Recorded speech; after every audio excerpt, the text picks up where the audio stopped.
Praise the lord. ಕರ್ತನ ನಾಮಕ್ಕೆ ಸ್ತೋತ್ರ. ದೇವರು ಒಳ್ಳೆಯವನು, ಯಾವಾಗಲೂ ಒಳ್ಳೆಯದನ್ನೇ ಮಾಡುವ ಆತನಾಗಿದ್ದಾನೆ. ಪ್ರಿಯರೇ, ಇದು ಬಹಳ ಇಷ್ಟವಾದ ಮಾತು ಎಲ್ಲರದು ಆಗಿರಲಿ. ಆತನು ಒಳ್ಳೆಯವನು, ಆತನ ಕೃಪೆಯು ಶಾಶ್ವತವಾದದ್ದು ಎಂಬುದಾಗಿ ಹೇಳುವಾಗ ಅನೇಕ ಸಂಗತಿಗಳು ಹಳೆ ಒಡಂಬಡಿಕೆಯ ದೇವ ಜನರಲ್ಲಿ ನಡೆದಿದೆ. ಏನಿವೆ, ಈ ದಿನ ನಾವು ಒಟ್ಟಾಗಿ ಸೇರಿ ನೀವೆಲ್ಲರೂ ಸಜೀವ ವಾಕ್ಯವನ್ನು ವೀಕ್ಷಿಸ್ತಾ ಇದ್ದೀರಿ. ಈ ಸಜೀವ ವಾಕ್ಯ ಕಾರ್ಯಕ್ರಮಕ್ಕೆ ನಿಮ್ಮನ್ನು ಯೇಸು ಕ್ರಿಸ್ತನ ನಾಮದಲ್ಲಿ ಸ್ವಾಗತಿಸ್ತೇನೆ. ಪ್ರಿಯರೇ, ಯೂಟ್ಯೂಬ್ನಲ್ಲಿ ಕೂಡ ಪ್ರಸಾರವಾಗ್ತಾ ಇದೆ. ಬಿಗ್ ಜೆಯಲ್ಲಿ, ಯೂಟ್ಯೂಬ್ನಲ್ಲಿ ಎಲ್ಲದರಲ್ಲಿ ಪ್ರಸಾರವಾಗ್ತಾ ಇದೆ. ನೋಡಿ ಮತ್ತು ಕೇಳಿ, ಅದನ್ನು ತಿರುಗಿ ನೀವು ವಾಕ್ಯವನ್ನು ನೀವು ಓದುವಾಗ, ನೀವು ಧ್ಯಾನ ಮಾಡುವಾಗ ಎಲ್ಲವೂ ಕ್ಲಿಯರ್ ಆಗಿ ಅರ್ಥ ಆಗಲಿಕ್ಕೆ ಆಗ್ತದೆ. ದೇವರು ನಮಗೆ ವಾಕ್ಯವನ್ನು ಕೊಟ್ಟದ್ದು ಆ ವಾಕ್ಯದಿಂದ ಜೀವಿಸುವುದಕ್ಕಾಗಿ. ಕಳೆದ ವಾರ ನಾನು ಸಫಲತೆಯ ಹಾದಿ ಅಥವಾ ನಡೆಯಬೇಕಾದ ಮಾರ್ಗ ಇದರ ಬಗ್ಗೆ ಸ್ವಲ್ಪ ಮಾತನಾಡ್ತಾ ಇದ್ದೆ. ನಾವು ಇವತ್ತು ಅದನ್ನು ಕಂಟಿನ್ಯೂ ಮಾಡುವ.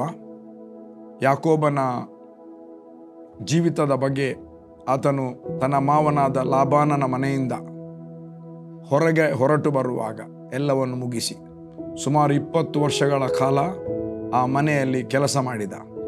7 ವರ್ಷ ಮೊದಲನೇ ಹೆಂಡತಿಗೆ, 7 ವರ್ಷ ಎರಡನೇ ಹೆಂಡತಿಗೆ, 6 ವರ್ಷ ಅವನ ಸಂಪಾದನೆಗೋಸ್ಕರ, ಸಂಬಳಕ್ಕೋಸ್ಕರ ಆತನು ಕೆಲಸ ಮಾಡಿದ. ಆತನ ಮೇಲೆ ವಾಗ್ದಾನ ಇತ್ತು, ದೇವರ ಆಶೀರ್ವಾದದ ಮಾತಿತ್ತು. ಅಬ್ರಾಮನ ಆಶೀರ್ವಾದ ಅದು ಈಸಾಕನಿಗೆ ಬಂತು. ಈಸಾಕನಿಂದ ಆತನಿಗೆ 2 ಮಕ್ಕಳು, ಅವಳಿ ಮಕ್ಕಳು. ಆತನು ಮದುವೆ ಆದ 20 ವರ್ಷಗಳ ನಂತರ ಈಸಾಕನಿಗೆ ಅವಳಿ ಮಕ್ಕಳು ಹುಟ್ಟಿದರು. ಅವಳಿ ಮಕ್ಕಳಲ್ಲಿ ಏಸಾವ ಮತ್ತು ಯಾಕೋಬ. ಯಾಕೋಬನನ್ನು ಲಾಬಾನನ ಮನೆಗೆ, ನಾನು ಹೇಳಿದೆ ಅನೇಕರು ಅವನು ಓಡಿ ಹೋದ್ರು ಅಂತ ನೆನೆಸ್ತಾರೆ, ಮತ್ತು ಬೈಬಲಲ್ಲಿ ಕೆಲವೊಂದು ಕಡೆಯಲ್ಲಿ ಹಾಗೆ ಬರೆದಿದೆ, ಆತನಲ್ಲಿಗೆ ಓಡಿ ಹೋದ ಅಥವಾ ಜನರು ಹೇಳ್ತಾರೆ. ಬಟ್ ರಿಯಾಲಿಟಿ ಏನು?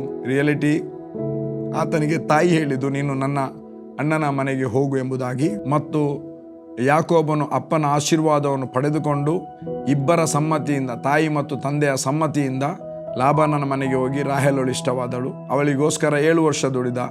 ಲೇಳನ್ನು ಮದುವೆ ಮಾಡಿಕೊಟ್ಟ. ಸಮಾಧಾನದಿಂದ ಇದ್ದ. ಅಲ್ಲಿಂದ ಬರಲಿಲ್ಲ. ಆದರೆ ರೈಟ್ ಟೈಮ್, ಬೈಬಲ್ ಹೇಳ್ತದೆ. ಆದರೆ 32ನೇ ಅಧ್ಯಾಯವನ್ನು ಓದುವಾಗ, ಆದಿಕಾಂಡ, ಅಲ್ಲಿ ಹೇಳ್ತದೆ, ಅವನು ಹೋಗುವಾಗ ಕೇವಲ ಬರೀ ಕೈಯಲ್ಲಿ ಕೋಲು ಹಿಡ್ಕೊಂಡು, ಮತ್ತು ಅವನಿಗೆ ರಸ್ತೆಗೆ, ಆ ಪ್ರಯಾಣಕ್ಕೆ ಬೇಕಾದ ಸಾಮಗ್ರಿಗಳನ್ನು ಹಿಡ್ಕೊಂಡು ಹೋದ. ಏನೂ ಇರಲಿಲ್ಲ. ಅವನು ಹಿಂದಿರುಗಿ ಬರುವಾಗ ಅಲ್ಲಿಂದ ಅವನಿಗೆ 2 ಹೆಂಡತಿಯರು, ಉಪಪತ್ನಿಯರು ಮತ್ತು ಮಕ್ಕಳು ಎಲ್ಲರೂ ಇದ್ದರು. 2 ಪಾಳಯಕ್ಕೆ ಆತನು ಧನಿಕನಾಗಿ ಬಂದ ನಂತರ, ನಾನು ಮೊನ್ನೆ ಮಾತಾಡ್ತಿದ್ದೆ, ಆತನು ಯಬ್ಬೋಕ್ ಹೊಳೆಯನ್ನು ದಾಟುವ ಸ್ಥಳದಲ್ಲಿ, 32ನೇ ಅಧ್ಯಾಯ 22ನೇ ವಚನ, ಆ ರಾತ್ರಿ ಅವನು ತನ್ನ 2 ಹೆಂಡರನ್ನು, 2 ದಾಸಿಯರನ್ನು, 11 ಮಂದಿ ಮಕ್ಕಳನ್ನು ಕರೆದುಕೊಂಡು ಯಬ್ಬೋಕ್ ಹೊಳೆಯನ್ನು ದಾಟುವ ಸ್ಥಳದಲ್ಲಿ ದಾಟಿದನು. ಅದಕ್ಕೆ ನಾನು ನಿಮಗೆ ಎಕ್ಸ್ಪ್ಲೇನ್ ಮಾಡಿದ್ದೆ, ದಾಟಲಿಕ್ಕೆ ಅನೇಕ ಸ್ಥಳ, ಹೊಳೆಯ ಬದಿಯಲ್ಲಿ ದಾಟಲಿಕ್ಕೆ ಫೇರಿ, ಈಗ ಫೇರಿ ರಿವರ್ ಕ್ರಾಸ್ ಮಾಡುವಂಥ, ನದಿಯನ್ನು ದಾಟುವಂಥ ಫೇರಿ ಸರ್ವಿಸಸ್ ಇದೆ. ಆಯಾಯ ಜಾಗದಲ್ಲಿ ಇದೆ. ಎಲ್ಲಿ ಬೇಕಾದರೂ ನದಿಯನ್ನು ದಾಟಿದರೆ ಸಮುದ್ರ ಬದಿ ಸಿಗುತ್ತೆ. ನದಿಯನ್ನು ದಾಟುವಾಗ ಸಮುದ್ರ ಬದಿ ಸಿಗ್ತದೆ. ನಮ್ಮ ಮಂಗಳೂರು ಸುಲ್ತಾನ್ ಬತ್ತೇರಿಯಿಂದ ಬಂದರ್ ತನಕ ಸಹ, ನಮ್ಮ ಮನೆ ಎದುರುಗಡೆ ಕೂಡ ನಾವು ನದಿಯನ್ನು ದಾಟಿದರೆ ಸ್ವಲ್ಪ ಡಿಸ್ಟೆನ್ಸ್, ವಾಕೇಬಲ್ ಡಿಸ್ಟೆನ್ಸ್ನಲ್ಲಿ ನದಿ ಸಿಗುತ್ತೆ. ನದಿಯ ಆಚೆ ದಡದಲ್ಲಿ ಸಮುದ್ರ, ತಣ್ಣೀರ್ಬಾವಿಯ ಉದ್ದನೆಯ ಕಡಲು, ಸಮುದ್ರ ಅಲ್ಲಿ ಇದೆ. ಸೊ ಅಲ್ಲಿಗೆ ನಾವು ದಾಟಲಿಕ್ಕೆ ತುಂಬ ಮಾರ್ಗ ಇದೆ.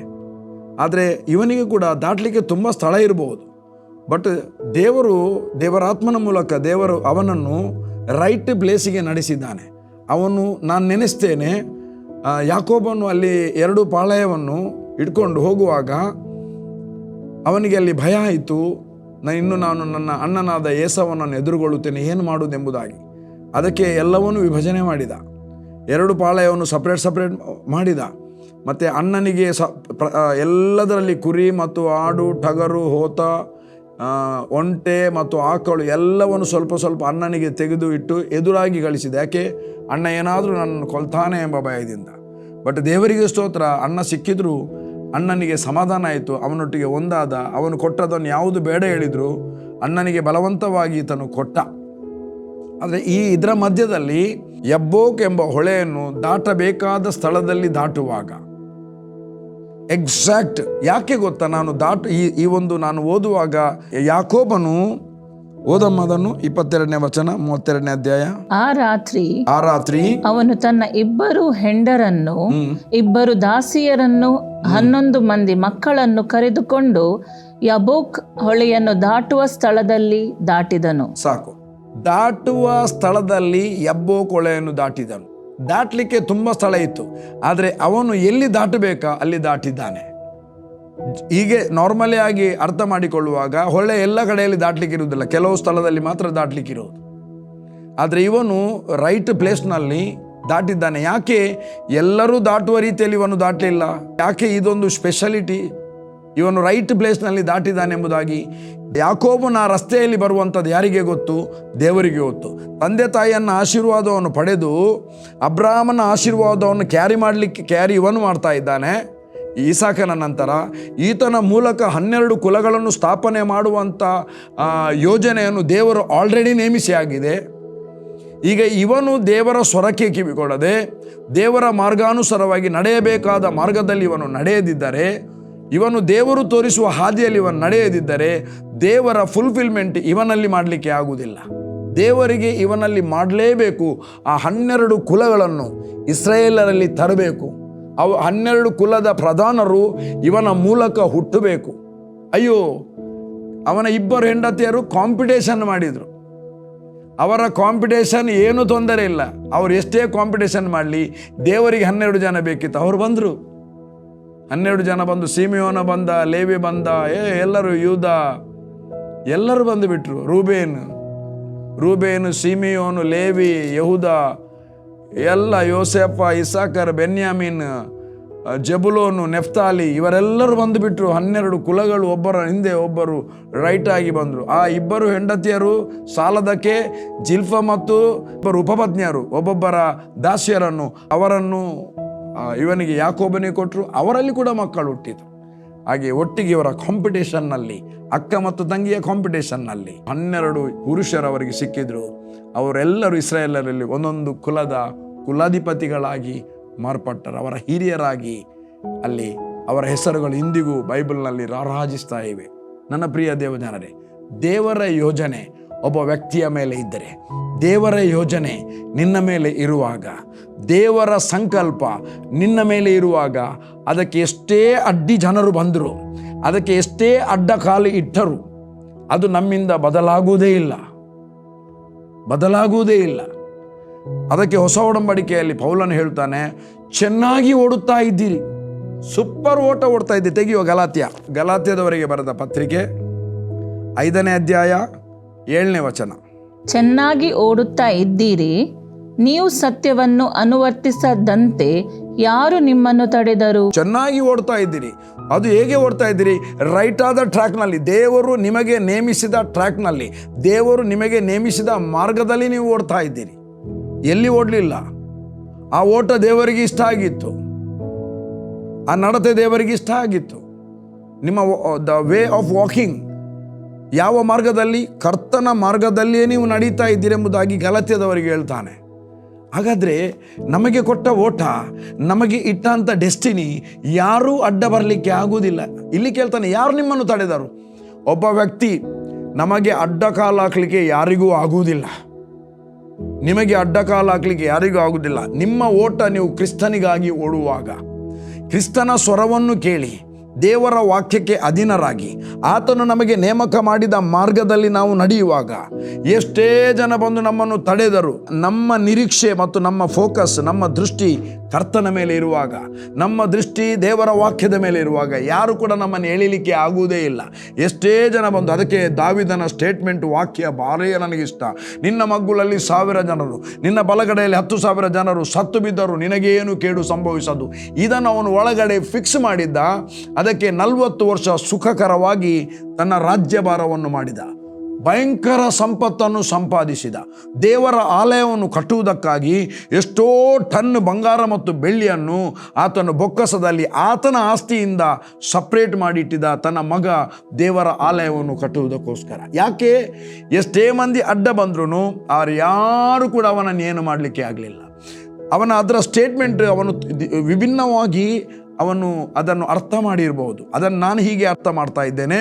ನನ್ನ ಮಗ್ಗುಲಲ್ಲಿ 1000 ಜನ ನನಗೆ ಕ್ರಿಟಿಸೈಸ್ ಮಾಡಿದರು, ನನ್ನ ಮಗ್ಗುಲಲ್ಲಿ 10,000 ಜನ ನನಗೆ ಕ್ರಿಟಿಸೈಸ್ ಮಾಡಿದ್ರು, ನನ್ನ ಕಾಲೇ ಎಳಿಲಿಕ್ಕೆ ಅವರು ಕುತಂತ್ರ ಮಾಡಿದರು, ಏನೇ ಮಾಡಿದ್ರು ನನಗೇನು ಕೇಡು ಸಂಭವಿಸುವುದಿಲ್ಲ. ಇದು ದೇವರ ವಾಕ್ಯ. ಯಾಕೆ? ನನಗೆ ಡೆಸ್ಟಿನಿಯನ್ನು ಇಟ್ಟದ್ದು ದೇವರು. ಆತನ ಉದ್ದೇಶವನ್ನಾಗಿ ಲೋಕದಲ್ಲಿ ಮತ್ತು ಸಭೆಯಲ್ಲಿಟ್ಟಿದ್ದಾನೆ. ಆತನ ಉದ್ದೇಶವನ್ನು ನೆರವೇರಿಸುವುದಕ್ಕೋಸ್ಕರ ತನ್ನ ಸೇವೆಯನ್ನು ನನಗೆ ಕೊಟ್ಟಿದ್ದಾನೆ, ತನ್ನ ಸೇವೆಯನ್ನು ನಿಮಗೆ ಕೊಟ್ಟಿದ್ದಾನೆ. ಒಂದು ಮನೆಯಲ್ಲಿ, ಒಂದು ಊರಿನಲ್ಲಿ ನೀವಿರುವುದು ನಿಮ್ಮ ಸ್ವಂತ ಇಷ್ಟಾನುಸಾರವಾಗಿ ಅಲ್ಲ. ದೇವರು ಮೊದಲು ಸಂಕಲ್ಪ ಮಾಡಿದ್ದಕ್ಕಾಗಿ ಅದೇ ಊರಿನಲ್ಲಿದ್ದೀರಿ. ಅದಕ್ಕೆ ದೇವರು ಎಲ್ಲಿಗೆ ಹೋಗ್ಲಿಕ್ಕೆ ಹೇಳ್ತಾನೆ ಅಲ್ಲಿಗೆ ನಾವು ಹೋಗುವಾಗ, ದೇವರ ವಾಕ್ಯಾನುಸಾರವಾಗಿ ನಡೆಯುವಾಗ ದೇವರ ಸಂಕಲ್ಪವನ್ನು ನಾವು ನೆರವೇರಿಸ್ತೇವೆ. ರೋಮಾಪುರ 8ನೇ ಅಧ್ಯಾಯ 28ನೇ ವಚನದಲ್ಲಿ ಬಹಳ ಸುಂದರವಾದ ಒಂದು ಮಾತು ಹೇಳ್ತಾ ಇದೆ. ಇದಲ್ಲದೆ ದೇವರ ಸಂಕಲ್ಪದ ಮೇರೆಗೆ ಕರೆಯಲ್ಪಟ್ಟು ಆತನನ್ನು ಪ್ರೀತಿಸುವವರ ಹಿತಕ್ಕಾಗಿ ಎಲ್ಲಾ ಕಾರ್ಯಗಳು ಅನುಕೂಲವಾಗುತ್ತವೆ ಎಂದು ನಮಗೆ ಗೊತ್ತದೆ. ದೇವರನ್ನು ಪ್ರೀತಿಸುವವರ ಹಿತಕ್ಕಾಗಿ ಎಲ್ಲ ಕಾರ್ಯಗಳು ಅನುಕೂಲವಾಗ್ತದೆ. ಯಾವಾಗ? ದೇವರ ಸಂಕಲ್ಪದ ಮೇರೆಗೆ ಕರೆಯಲ್ಪಟ್ಟು. ನನ್ನ ಪ್ರಿಯ ದೇವಜನರೇ, ನೀನು ಸಿಂಗಲ್ ಆಗಿರ್ಬೋದು, ಮ್ಯಾರಿಡ್ ಆಗಿರ್ಬೋದು, ಅಥವಾ ನಿನ್ನನ್ನು ಯಾರು ನಿನ್ನ ಕುಟುಂಬದಲ್ಲಿ ಗಣನೆಗೆ ತರದೇ ಇರಬಹುದು. ಒಂದು ವೇಳೆ ನೀನು ವಿಧವೆ ಸ್ತ್ರೀ ಆಗಿರ್ಬೋದು, ನಿನಗೆ ಅನೇಕರು ಹಿಂಸೆಯ ಮಾತುಗಳನ್ನು ಮಾತನಾಡಿರ್ಬೋದು, ಅಥವಾ ನೀನು ಮನೆಯಲ್ಲಿ ಕೊನೆಯವನು ಅಥವಾ ಕೊನೆಯವಳಾಗಿರ್ಬೋದು, ನಿನ್ನ ಹತ್ರ ಏನು ಹಣ ಇಲ್ಲದಿರ್ಬೋದು, ನಿನ್ನ ಅಕ್ಕ ಅಣ್ಣನ ಹತ್ರ ತುಂಬ ಹಣ ಇರ್ಬೋದು, ಅಥವಾ ನಿನ್ನ ಕುಟುಂಬದವರ ಹತ್ರ ಹಣ ಇರಬಹುದು, ನಿನ್ನನ್ನು ಅವರು ಕೇವಲವಾಗಿ ಹೀನಾಯವಾಗಿ ನೋಡಿ ವರ್ತಿಸಿರಬಹುದು. ಭಯಪಡಬೇಡ, ಧೈರ್ಯವಾಗಿರು. ನೀನು ದೇವರ ದೃಷ್ಟಿಯಲ್ಲಿ ಅಮೂಲ್ಯಳಾಗಿದ್ದಿ. ಈಗಿನ ದಿನಗಳು ಅದು ಸ್ವಲ್ಪ, ಈಗ ಅನುಭವಿಸುವ ಕಾಲ, ಆ ಒಂದು ಸಿಚುವೇಶನ್ ಸ್ವಲ್ಪ ಸಮಯ. ದೇವರು ಎಲ್ಲವನ್ನು ಮಾರ್ಪಡಿಸುತ್ತಾನೆ ನೀನು ದೇವರಿಗೆ ಪ್ರಥಮ ಸ್ಥಾನ ಕೊಡುವಾಗ. ಯಾಕೆ ಗೊತ್ತಾ? ದೇವರ ಸಂಕಲ್ಪದ ಮೇರೆಗೆ ನೀನು ಕರೆಯಲ್ಪಟ್ಟಿದ್ದಿ. ನೀನು ದೇವರನ್ನು ಪ್ರೀತಿಸುವುದಾದರೆ ಬೈಬಲ್ ಹೇಳ್ತದೆ, ಆತನನ್ನು ಪ್ರೀತಿಸುವವರ ಹಿತಕ್ಕಾಗಿ, ಒಳ್ಳೆಯತನಕ್ಕಾಗಿ ಅವರಿಗೆ ಎಲ್ಲ ಕಾರ್ಯಗಳು ಅನುಕೂಲವಾಗುತ್ತವೆ. ಇದು ಬೋಲ್ಬಚನ್ ವರ್ಡ್ ಅಲ್ಲ, ದೇವರು ತಾನೇ ದೇವ ಸೇವಕರ ಮೂಲಕ ಮಾತನಾಡಿದಂಥ ಮಾತುಗಳು. ಅದಕ್ಕಾಗಿ ಭಯಪಡಬೇಡಿ. ನಿಮ್ಮ ಮಗ್ಗುಲಲ್ಲಿ 1000 ಜನರು, ಬಲಕಡೆಯಲ್ಲಿ 10,000 ಜನರು ಸತ್ತು ಬಿದ್ದರು, ನಿಮಗೇನು ಕೇಡು ಸಂಭವಿಸುವುದಿಲ್ಲ. ದೇವರನ್ನು ನಿಮ್ಮ ಮುಂದೆ ಇಡಿ, ದೇವರಿಗೆ ಪ್ರಥಮ ಸ್ಥಾನ ಕೊಡಿ, ಕರ್ತನಾದ ಯೇಸುವಿಗೆ ಪ್ರಥಮ ಸ್ಥಾನ ಕೊಡಿ. ಆಗ ಯಾರು ಕೂಡ ನಿಮಗೆ ಏನು ಮಾಡಲಿಕ್ಕೆ ಆಗುವುದಿಲ್ಲ. ಅವರು ಸೋತು ಹೋಗ್ತಾರೆ. ಇದು ದೇವರ ಮಾತು. ಅದಕ್ಕಾಗಿ ಇಲ್ಲಿ ನಾನು ಮೊನ್ನೆ ಮಾತನಾಡ್ತಿದ್ದೆ, ಮನುಷ್ಯನಿಗೆ ಸುಲಭವಾಗಿ ತೋರುವ ಮಾರ್ಗ ಉಂಟು. 14ನೇ ಅಧ್ಯಾಯ 12ನೇ ವಚನ, 14ನೇ ಅಧ್ಯಾಯ 12ನೇ ವಚನ, ಮತ್ತು ಈ ವಚನ 2 ಭಾಗದಲ್ಲಿದೆ. ಪ್ರೊವರ್ಬ್ಸ್ ಜ್ಞಾನೋಕ್ತಿ 14:12 ಮತ್ತು 16:25. ಮನುಷ್ಯ ದೃಷ್ಟಿಗೆ ಸರಳವಾಗಿ ತೋರುವ ಒಂದು ದಾರಿಯುಂಟು, ಕಟ್ಟ ಕಡೆಗೆ ಅದು ಮರಣ ಮಾರ್ಗವೇ. ಮನುಷ್ಯನ ದೃಷ್ಟಿಗೆ ಸುಲಭವಾಗಿ ಅಥವಾ ಸರಳವಾಗಿ ತೋರುವ ಮಾರ್ಗ ಇದೆ. ಬಹಳ ಸುಲಭ, ಬಹಳ ಸರಳ, ನೋಡುವಾಗ ಖುಷಿ ಆಗ್ತದೆ. ದಾರಿ ಆಗಲ್ಲ, ಹೇಗೂ ಬೇಕಾದರೂ ಓಡಬಹುದು, ಆಚೆ ಈಚೆ ತಿರುಗಿಸಿಕೊಂಡು ಹೋಗಬಹುದು ಅಂತ ನೆನೆಸ್ತಾರೆ. ಬೈಬಲ್ ಹೇಳ್ತದೆ ಅದು ಕರ್ತನ ವಾಕ್ಯದಿಂದ ನೇಮಿಸಲ್ಪಟ್ಟ ಮಾರ್ಗ ಅಲ್ಲ, ಅದು ಕಟ್ಟ ಕಡೆಗೆ ಮರಣ ಮಾರ್ಗ. ಒಂದು ವೇಳೆ ನೀನು ಕ್ರಿಸ್ತನನ್ನು ಹಿಂಬಾಲಿಸುವಾಗ ದಾರಿ ನಿನಗೆ ಬಿಕ್ಕಟ್ಟಾಗಿರ್ಬಹುದು. ಅದರಲ್ಲಿ ಬೈಬಲ್ ಹೇಳ್ತದೆ ಕಡಿಮೆ ಜನ ಹೋಗುತ್ತಾರೆ, ಹೆಚ್ಚಿನವರು ಅದರಲ್ಲಿ ಹೋಗಲಿಕ್ಕೆ ಬಯಸುವುದಿಲ್ಲ. ಬಟ್ ಅದು ಜೀವದ ಮಾರ್ಗ ಮತ್ತು ಜಯದ ಮಾರ್ಗ. ಅಲ್ಲಿಂದ ನಿನ್ನ ಪ್ರಮೋಷನ್ ಪ್ರಾರಂಭ ಆಗುತ್ತೆ, ಮತ್ತೆ ನೀನು ಹಿಂತಿರುಗಿ ನೋಡುವ ಅಗತ್ಯವೇ ಇರುವುದಿಲ್ಲ. ಬಹಳ ನನಗಿಷ್ಟವಾದ ಮಾತು ಇಬ್ರಿಯರು ಬರೆದ ಪತ್ರಿಕೆ 12ನೇ ಅಧ್ಯಾಯ 1ನೇ ವಚನ. ಮತ್ತೆ ನಾನು ಯಾಕೋಬನಿಗೆ ಏನಾಯಿತು ಎಂಬುದಾಗಿ ನಾನು ಬಿಡಿಸ್ತೇನೆ ಬೇಗ. ಇಬ್ರಿಯರು ಬರೆದ ಪತ್ರಿಕೆ 12ನೇ ಅಧ್ಯಾಯ 1ನೇ ವಚನ. ಆದ ಕಾರಣ ಇಷ್ಟು ಮಂದಿ ಸಾಕ್ಷಿಯವರು ಮೇಘಾತೋಪಾದಿಯಲ್ಲಿ ನಮ್ಮ ಸುತ್ತಲೂ ಇರುವುದರಿಂದ ನಮಗೆ ಅಭ್ಯಂತರ ಮಾಡುವ ಎಲ್ಲಾ ಭಾರವನ್ನು ಹತ್ತಿಕೊಳ್ಳುವ ಪಾಪವನ್ನು ನಾವು ಬೋಧಿಸುವುದು ಮಾತ್ರ, ನಾವು ಸಹ ತೆಗೆದಿಟ್ಟು ನಂಬಿಕೆಯನ್ನು ಹುಟ್ಟಿಸುವವನು. ಇದು ಬಹಳ ಪ್ರಾಮುಖ್ಯವಾದ ಮಾತು.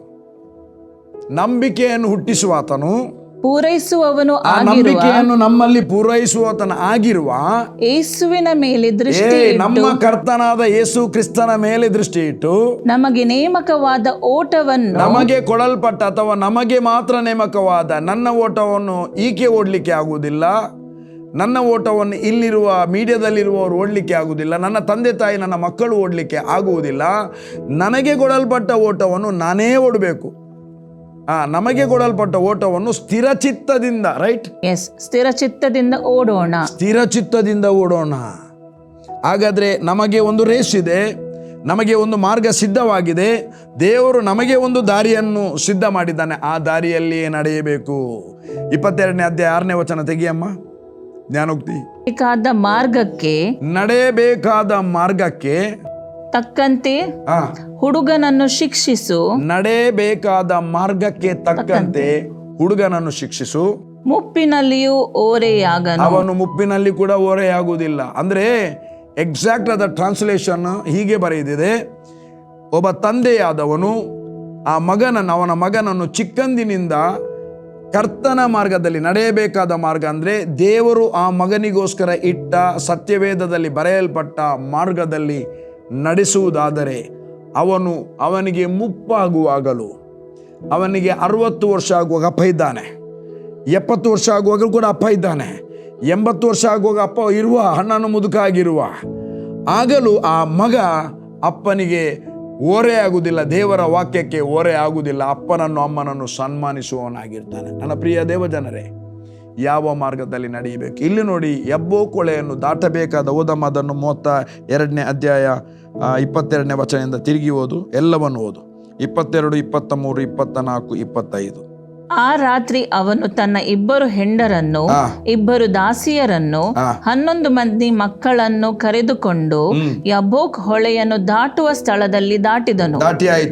ಅವರನ್ನು ತನ್ನ ಆಸ್ತಿಯೆಲ್ಲವನ್ನು ದಾಟಿಸಿದ ಮೇಲೆ ಯಾಕೋಬನು ಒಂಟಿಗನಾಗಿ, ಆ ಪ್ಲೇಸ್ ನಲ್ಲಿ ಯಾಕೋಬನು ಒಂಟಿಗನಾಗಿ ನಿಂತಿರಲು ಯಾರೋ ಒಬ್ಬ ಪುರುಷನು ಬೆಳಗಾಗುವ ತನಕ ಅವನ ಸಂಗಡ ಹೋರಾಡಿದನು. ಯಾರೋ ಒಬ್ಬ ಪುರುಷನು, ದೇವಪುರುಷನು, ಆ ದೇವಪುರುಷನಲ್ಲಿ ಬೆಳಗಾಗುವ ತನಕ ಅವನ ಸಂಗಡ ಹೋರಾಡಿದನು. ಅಂದ್ರೆ ಯಾಕೋಬನನ್ನು ಬ್ಲೆಸ್ ಮಾಡಲಿಕ್ಕೆ ದೇವರು ಒಬ್ಬ ದೇವದೂತ, ಒಬ್ಬ ಆ ದೇವದೂತನನ್ನು ಕಳಿಸಿದ್ದಾನೆ. ಅಲ್ಲಿ ಆ ಪುರುಷನ ಫರ್ಮಿನಲ್ಲಿ ಅವನು ನಿಂತಿದ್ದಾನೆ.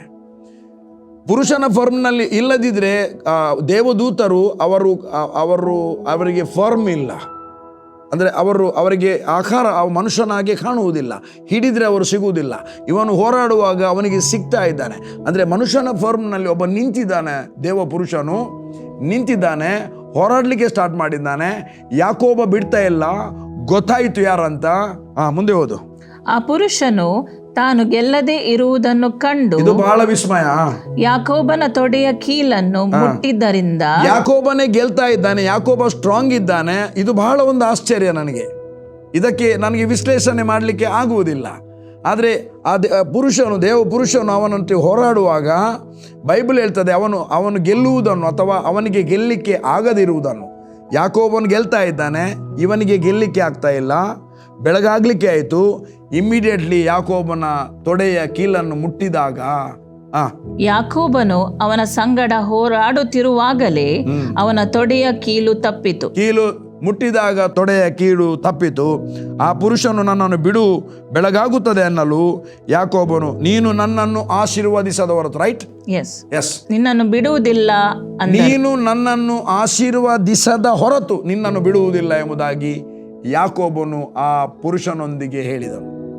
ಆಮೇಲೆ ಆ ಪುರುಷನು ನಿನ್ನ ಹೆಸರೇನು ಎಂದು ಕೇಳಿದ್ದಕ್ಕೆ ಅವನು, ಆ ಪುರುಷನು ನಿನ್ನ ಹೆಸರೇನು ಅಂತ ಕೇಳಿದಕ್ಕೆ ಅವನು ಯಾಕೋಬನು ಅಂದಾಗ, ಯಾಕೋಬ ಅಂತ. ನೋಡಿ, ಇಲ್ಲಿ ಒಂದು ಮಾತು. ಮೊದಲು ಯಾಕೋಬ ಅಂದ್ರೆ ಕಾಲೆಳೆಯುವ ವಾಸರಿನ ಅರ್ಥ, ಮೋಸಗಾರ.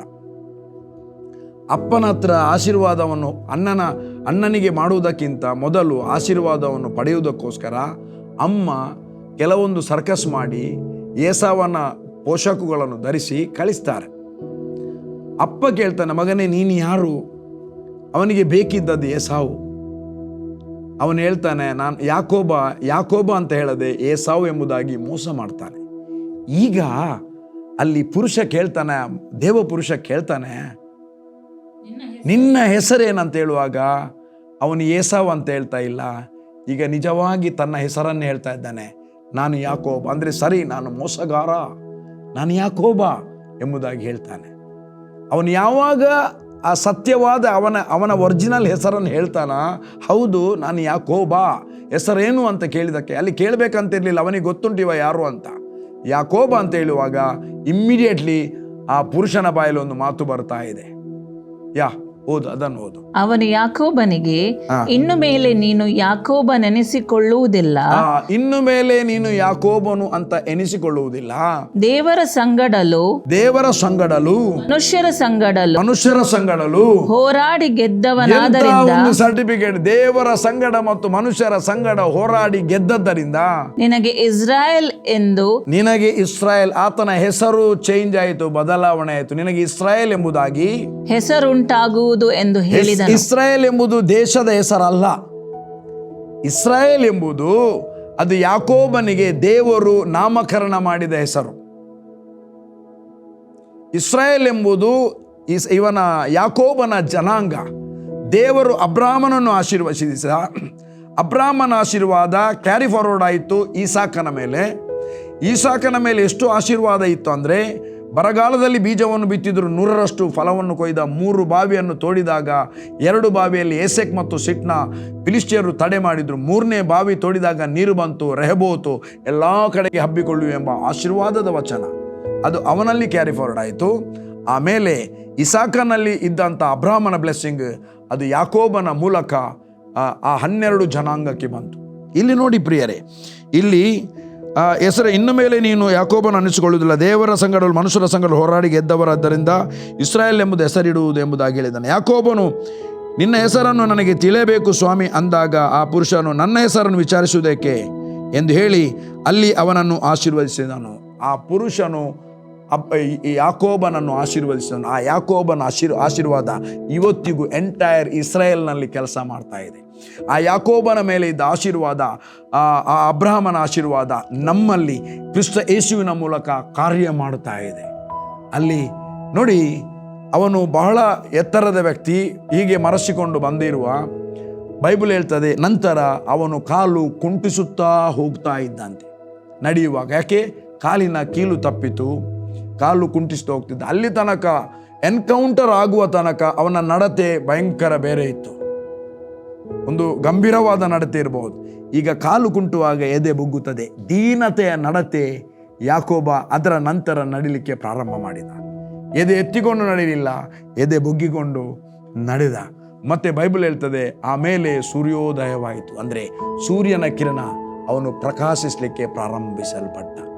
ನಡೆಯಬೇಕಾದ ದಾರಿಯಲ್ಲಿ ನಡೆದಾಗ, ಯಬ್ಬೋ ಕೊಳೆಯನ್ನು ದಾಟುವ ಸ್ಥಳದಲ್ಲಿ ದಾಟಿದಾಗ ಅವನನ್ನು ಬ್ಲೆಸ್ ಮಾಡಲಿಕ್ಕೆ ಒಬ್ಬ ಪುರುಷ, ದೇವ ಪುರುಷನು ಕಾದು ಕೂತಿದ್ದ. ಅಲ್ಲಿ ಆತನ ತೊಡೆಯ ಕೀಲನ್ನು ಮುಟ್ಟಿದಾಗ ಅವನ ನಡತೆ, ಬಿಹೇವಿಯರ್ ಚೇಂಜ್ ಆಯಿತು. ಅವನನ್ನು ಇಸ್ರಾಯೇಲ್ ಎಂಬುದಾಗಿ ಹೆಸರು ನಾಮಕರಣ ಚೇಂಜ್ ಮಾಡಿದರು. ಇಡೀ ಇಸ್ರಾಯೇಲ್ ಜನಾಂಗಕ್ಕೆ ಅವನನ್ನು ಮೂಲಪಿತೃವನ್ನಾಗಿ ಮಾಡಿದರು. ಅವನ ಮೂಲಕ 12 ಕುಲಗಳು ಬಂದವು. ಇಸ್ರಾಯೇಲು ಎಂಬ ಹೆಸರು ಟೋಟಲಿ ಬ್ಲೆಸ್. ಸಫಲತೆ ಹಾದಿಯಲ್ಲಿ ಆತನು ನಡೆದಾಗ ಅವನ ಜೀವಿತವೇ ಬದಲಾಯಿತು. ಅವನು ಇಸ್ರಾಯೇಲ್ ಆಗಿ ಮಾರ್ಪಟ್ಟ, ಕುಂಟುತ್ತಾ ನಡೆದ, ಸೂರ್ಯೋದಯ ಆಯಿತು. What a wonderful destiny of the Jacob. ದೇವರ ಆಲೋಚನೆಯ ಪ್ರಕಾರ ನಡೆದ, ದೇವರನ್ನು ಮುಂದೆ ಇಟ್ಟು ನಡೆದ. ಅಬ್ರಹಾಂ ಇಸಾಕರ ದೇವರನ್ನು ನೆನಪು ಮಾಡಿಕೊಂಡ. ಮತ್ತೆ ದೇವರು ಪುನಃ ಅದರ ನಂತರ ಓದುವಾಗ ದೇವರು ಅವನಿಗೆ ದರ್ಶನ ಕೊಟ್ಟು, ನೀನು ಬೇತೇಲಿಗೆ ಬಾ ಅಂತ ರೈಟ್ ಪ್ಲೇಸಿಗೆ ಅವನನ್ನು ಕರೀತಾನೆ. ಮೂಲ ಸಂಗತಿ ಏನೆಂದರೆ, ನಾವು ದೇವರ ವಾಕ್ಯಾನುಸಾರವಾಗಿ ಜೀವಿಸುವಂಥ ಮಕ್ಕಳು, ದೇವರ ವಾಕ್ಯಾನುಸಾರವಾಗಿ ದೇವರು ನಮಗೆ ಇಟ್ಟಂಥ ಮಾರ್ಗದಲ್ಲಿ ನಾವು ನಡೆಯುವಾಗ ನಮಗೆ ದೇವರು ಇಟ್ಟಂಥ ಎಲ್ಲ ಸವಲತ್ತುಗಳು ನಾವು ಅನುಭವಿಸಲಿಕ್ಕೆ ಆಗ್ತದೆ. ಬೇರೆಯೊಬ್ಬನ ಮಾರ್ಗದಲ್ಲಿ ನಡೆಯುವುದಲ್ಲ, ಬೇರೆಯೊಬ್ಬರ ಆಲೋಚನೆ ಪ್ರಕಾರ ನಡೆಯುವುದಲ್ಲ, ದೇವರು ನಮಗೆ ನೇಮಿಸಿದ ಮಾರ್ಗದಲ್ಲಿ ನಾವು ನಡೆಯುವಂಥದ್ದು. ಅದು ನಮ್ಮ ಡೆಸ್ಟಿನಿ.